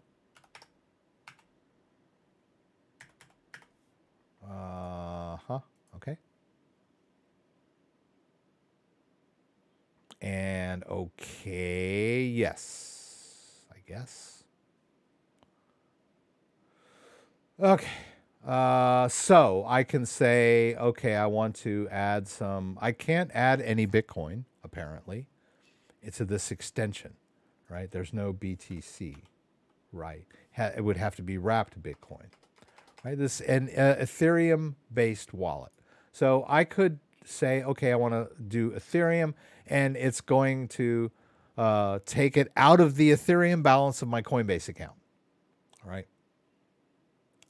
Or I could use my Chase Bank or any of these other banks. This is all like connects to my Coinbase account. So I can fund this wallet, this extension, using my Coinbase account.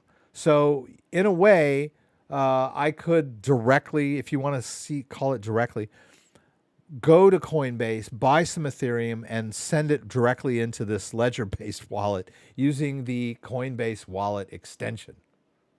But it's all a bit convoluted. I would prefer to just do it the old-fashioned way, which is go to Coinbase, buy it, and transfer it to my ledger-based wallet. Right?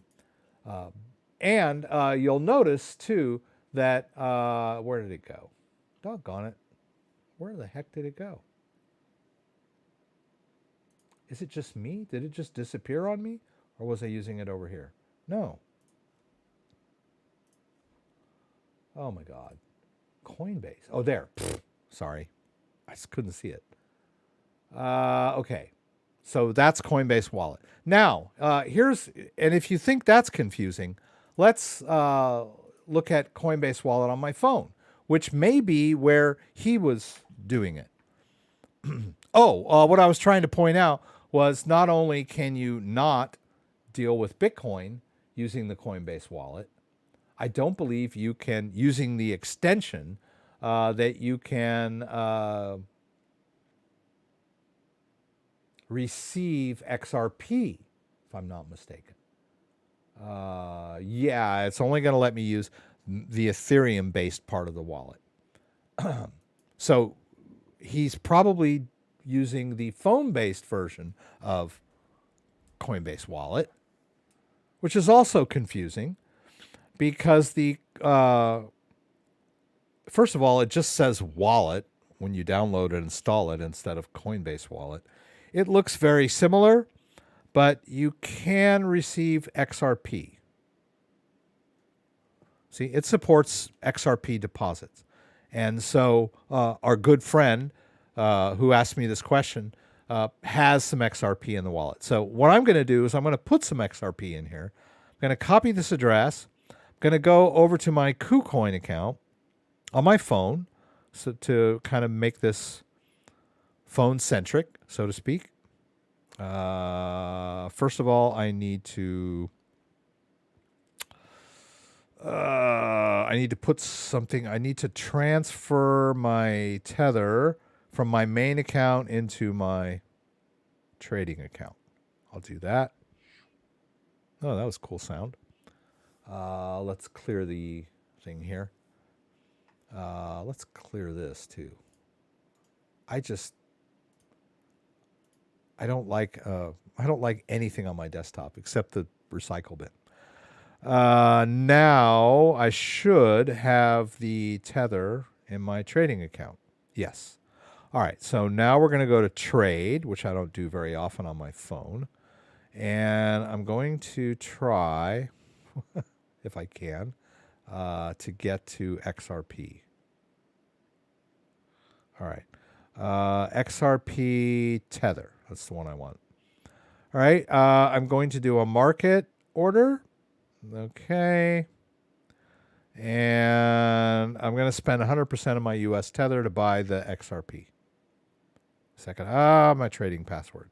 Ugh, I got to move this so you guys don't see me do this. Not that I really care.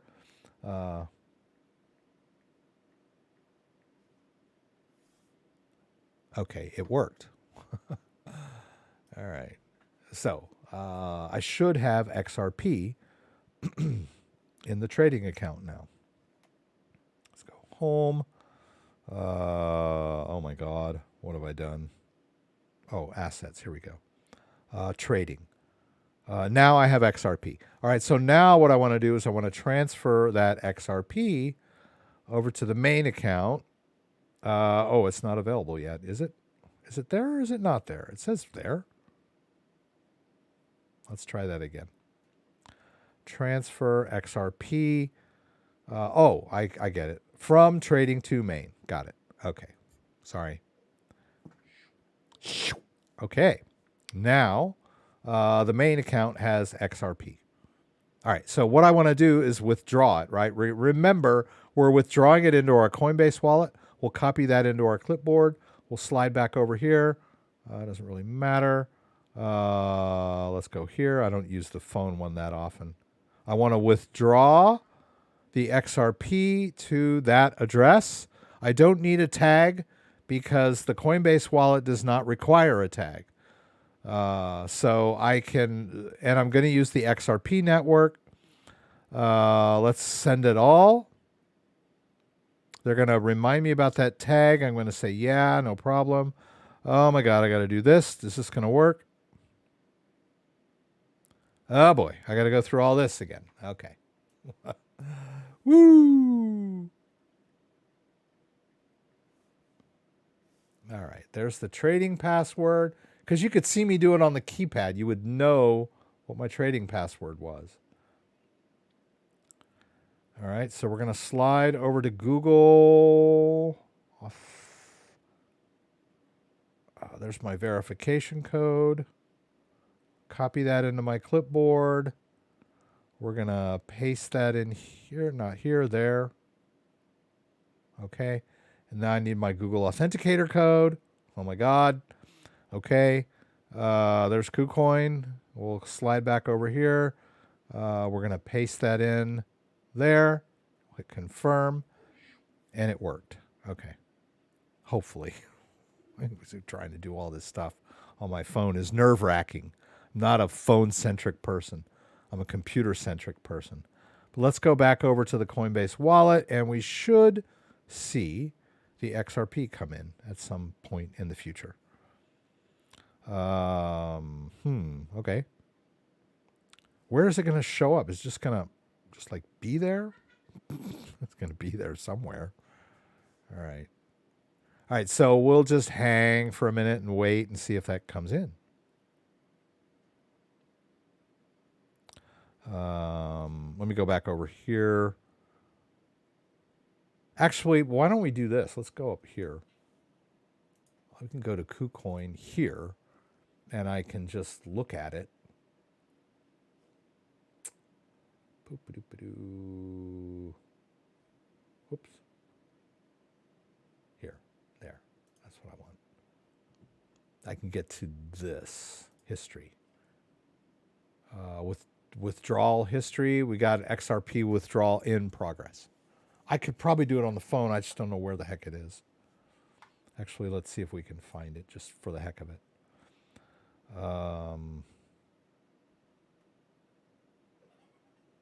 I don't know. It's got to be around here. Well, if I'm looking at XRP, whoops.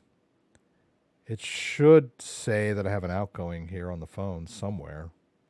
I don't know. Aha, withdrawal successful.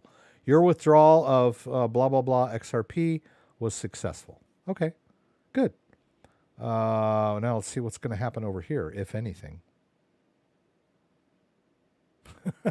If it doesn't show up, whatever, whatever. All right, XRP. We did that. Okay, yeah. I'm assuming it's going to show up without me having to do anything out of the ordinary. Yeah, I mean, it's just like an empty wallet. Let's try add crypto, because I think I need to select asset to add XRP. Yeah, see, it doesn't let me do that. Yeah, see, this is connected to my Coinbase account. So when I do add asset, then it connects to my Coinbase account, which I did earlier. And so it's like, oh, okay, you want to buy some stuff on Coinbase and send it into your wallet? Sure. But it doesn't like have the capacity to like, let's add manage wallets. No, it's not like that. I don't know where it's going to show up or it's not going to show up. It allowed me to get the address, which is kind of weird. So if it doesn't show up, it doesn't show up.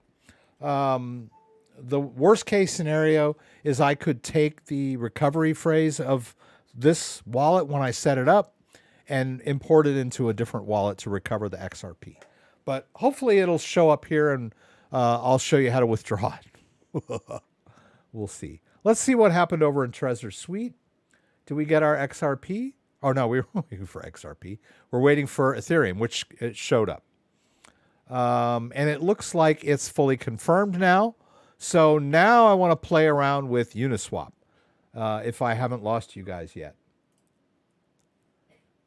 And I don't know if that's ever going to show up, to be honest with you. It's kind of weird. Anyway. Oh, there it is. There it is. Trust your feelings. There it is. Okay, so it's in the wallet. Now I can send it anywhere that is compatible with XRP. So Ledger Live supports XRP. I could send it to my Ledger account. Trezor Suite supports XRP. I could send it to my Trezor Suite. Right. Let's do a receive XRP. Let's go ahead and show the full address. Oh my God. I have to enter my PIN again. Okay. This is very irritating. All right, let's see if we can't figure out how to turn that off. Wrong PIN, see? This is what, okay. This is what happens when you get flustered. Okay.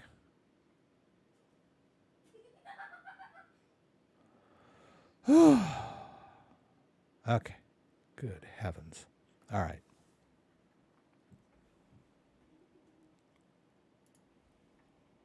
There it is. Oh, it's got my phone on there too. Yay. I forgot about that. That's cool. All right. So there is the XRP address. All right. Now, before we do this, I'm going to copy this address into my... Actually, no, I'm not going to do that. I'm going to take the phone and I'm going to send this XRP, all of it, if it'll let me. Ugh, I guess not. $100 available. Or XRP. Okay, it's not going to help me do that. Okay, I'll just type it in, 256. Okay. Now I'm going to scan that QR code. Which it, woo, that was fast.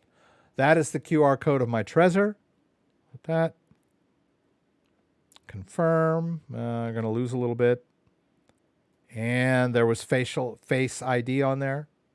And so it didn't require any two-factor on that, right? And it's on its way to my Trezor wallet. So it's not that difficult to get. Oh my God. Sorry, guys. Ouch. You missed that one, didn't you? Okay. Oh, you saw it on the phone. You saw me scanning it on the phone. That's pretty cool. But there, I scanned my Trezor wallet. Now, before we get too much further, I would like to turn off this irritating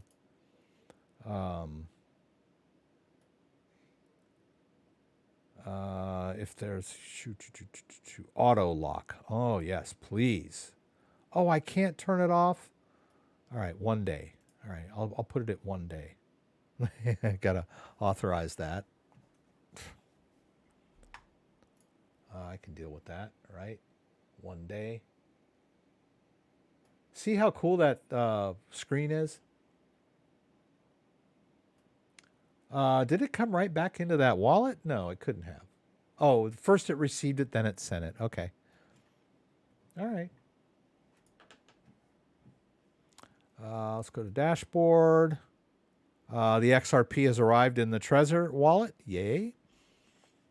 Now what I want to do is I want to use Uniswap with my Trezor if I can. And I think I can, right? So the first thing I'll do is go over to MetaMask. We'll make it big so you can see it. And I'm going to connect the Trezor, right? So I have the Trezor connected. Let's choose Connect Hardware Wallet. We'll choose Trezor, right? I'm holding this Trezor. We'll click Continue. And okay, it's gonna launch Trezor Suite apparently. Which I will. What is this? What? No. Oh, okay. All right. This would be the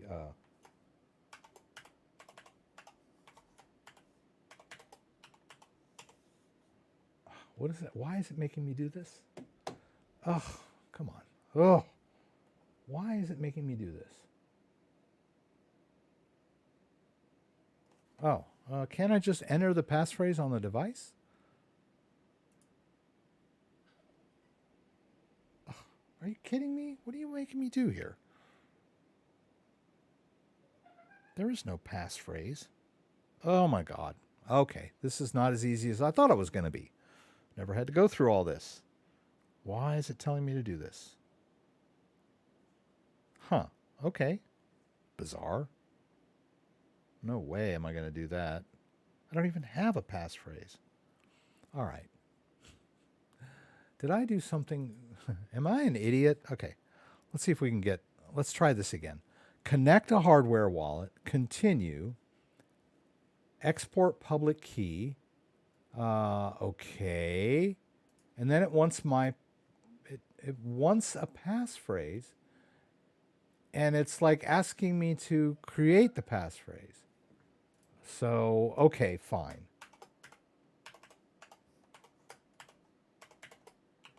I'm sure as heck not going to do this on the device. That was like really bad enough. Okay, now it says follow instructions on the device. Okay, there it is.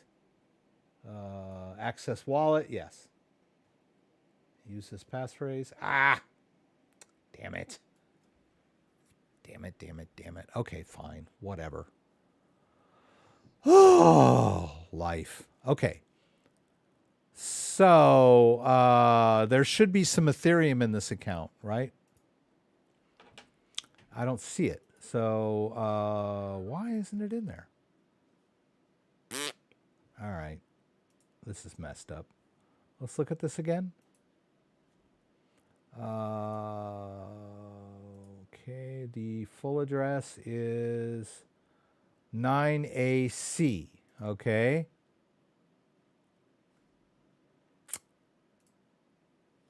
Where's 9AC? I don't see it.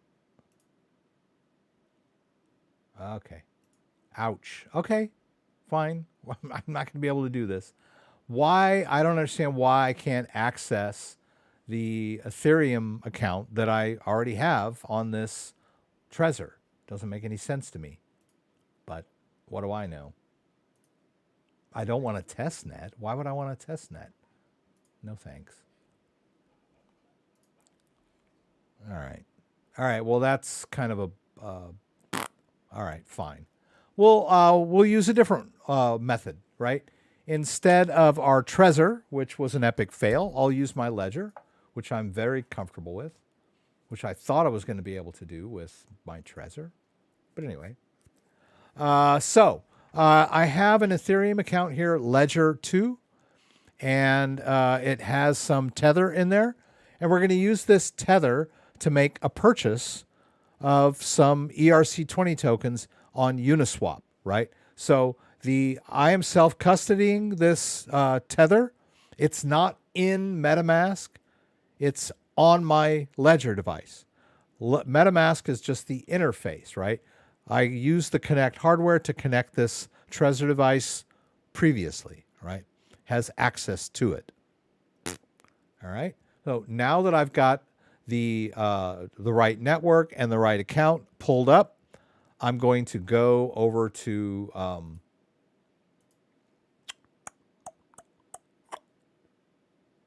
Uniswap, and we'll connect that device. We'll choose Connect. We'll use MetaMask or Coinbase wallet, which I'm not going to do. And it connected to the right account, and I have access to that Tether, right? That $1,100 worth of Tether. Alrighty. Guys, follow me so far? What token am I going to buy? I'm going to buy some chills. Oh, I got to do this way. Chills. This token is actually, it's probably not the best time to buy chills because it's on the upswing because of the World Cup. It is a sports-based token. I don't know, it's involved in sports, whatever. All right, so let's just use 100. Right, 100 Tether for my chills. And that's going to net me 432 chills. I'll go ahead and get this guy lined up. All right, we got to make sure we're in the Ethereum app, which I believe we are. Yes. All right, we're in the Ethereum app. First, we have to authorize the use of Tether. So that's going to cost us a little bit of Ethereum. So we'll do that. MetaMask comes up. Do we have permission to use my US Tether? I'm going to say yes. It's going to cost me 82 cents to do that. All right, and now that I have, I have to review that on the device. I'm kind of disappointed that the Trezor didn't work. I guess I would have to create a brand new account associated with the Trezor and the Ledger, and the MetaMask. It just was weird. Why didn't it see my existing Ethereum account? I don't know. Okay. So anyway, now we can make this swap. We'll go ahead and make the swap. All right, MetaMask is going to ask me if I want to go through with this. It's going to cost me $2.39 worth of Ethereum gas to do this. We'll hit confirm. I'm going to try again. Probably the price expired. All right, we've already authorized it, so let's go ahead and try to make the swap again. Oh, blind signing. Pardon me. I'm not paying attention, am I? Blind signing must be enabled. Okay, fine. All right, let's go to settings. Blind signing disabled. I'm going to hit both buttons to enable it. See how it toggles on and off when I click both buttons? So we want blind signing enabled, which we did. Now I'll go over here to back out to the main part of the app. I adjusted blind signing in the settings. Let's go ahead and refresh this one more time. Whoops. Come on. Now what? Oh, it's going to confirm the swap. Let's try it, see what happens. All right. $2.27. We'll hit confirm. We have to review it on the device. Blind signing is enabled. We'll go over here, accept and send. Now, Ledger doesn't like blind signing. They say you're basically just anything can happen. But I'm right here. I'm looking at the trade. I was looking at the particulars in MetaMask as to what I was going to be charged. I'm cognizant of all of that. And me and only me have the fingers to authorize it.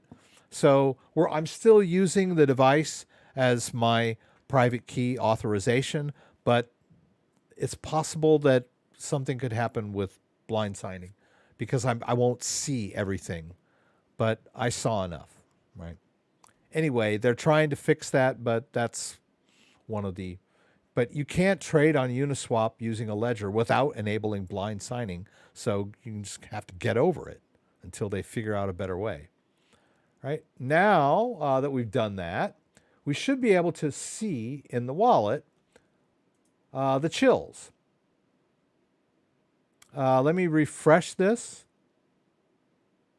And it found a new token. I'll go ahead and turn this off. We're done with that. We'll go ahead and click here. There it is. We'll import it. And now I've purchased the Chills token. That was on a decentralized exchange.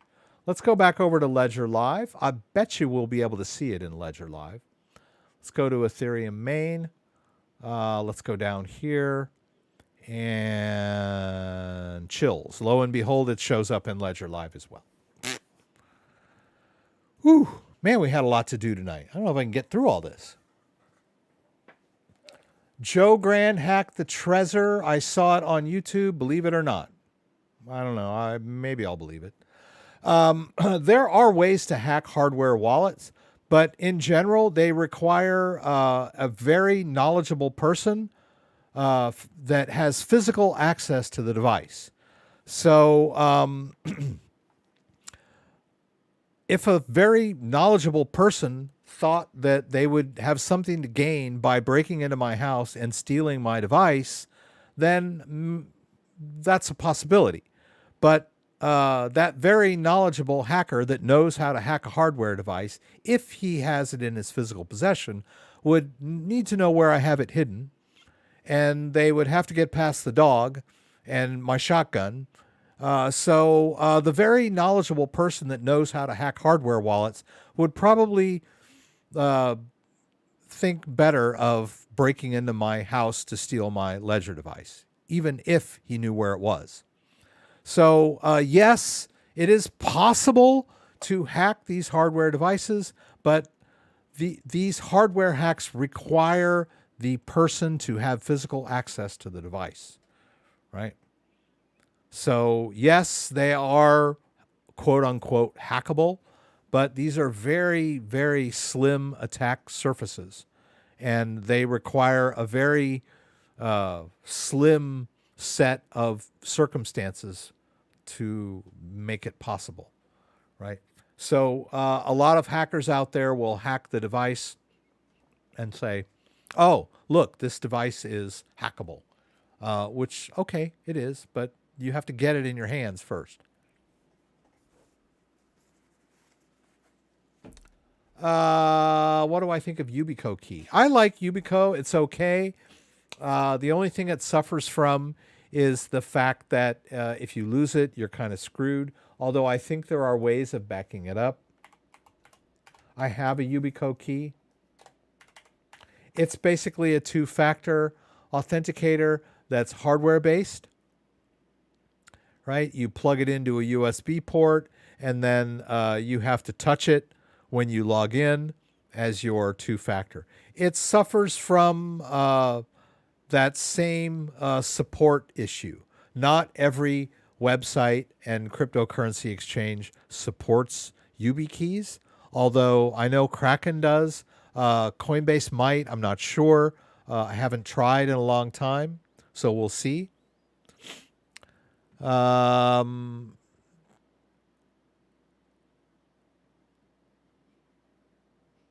Trezor was asking about if you were trying to add to a hidden account, so that might be why it didn't see your existing account. I was wondering about that because it asked me to enter a passphrase, and I was concerned about that. Perhaps the Trezor forces you to use password-protected accounts when connecting to MetaMask, which would add a level of security, but also confused me. So maybe that was why I wasn't seeing the existing account. Now, maybe if that existing account had a passphrase, I could have entered the passphrase for that account and had access to it via the ledger. Maybe that was what happened. Thank you for that, Chaos Reigns. Yeah, it always amazes me that people smarter than me or people that know more about crypto are also watching my live stream, and I feel flattered. But yeah, it always amazes me when someone's like, yeah, you know, you didn't do that. And I'm like, oh, God, yeah. I'm assuming most of the people here are looking for guidance, but a lot of people are just here to support me and the channel and maybe be entertained by me flailing about here. So Chaos Reigns also said the Trezor hack requires physical access and a specific version of firmware, and they use voltage glitching, I think, to get the private key. Yeah. Hack of the Trezor was over a year ago and requires that person hold it physically. Yeah. My sandbox is still on an exchange because I don't understand how to put it on my ledger. My sandbox is still on an exchange because you don't have to ask me more than once. If you want an answer, just ask me once and I'll get to it. Sandbox is an ERC20 token. You can put it in your Ethereum wallet. It's not that hard. I don't have Sandbox. Let's just go over to what did you say it was on? An exchange. You didn't specify which exchange. Let's go ahead and get signed in here.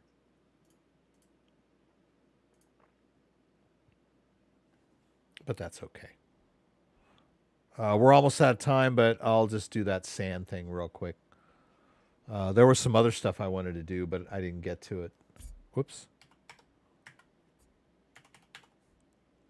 Not now. Can you buy sand here? Let's find out.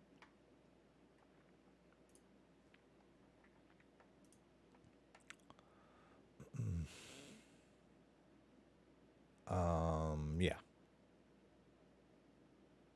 Come on now. Let's see. Sand. I think you can buy it here. Okay. And we're going to use our US dollar balance. Okay. There we go. That was easy. It's going to cost me $2. All right. Now, sand is an ERC20 token. So we're going to go over to our Ledger device, into our Ethereum wallet. We'll do a receive. We'll use our Ethereum address. We'll go back over to Coinbase. We'll go to sand. We'll go to the wallet. We'll do a send. We'll send it all to the address of my Ethereum wallet. And off it goes. I'm going to need my two-factor for this.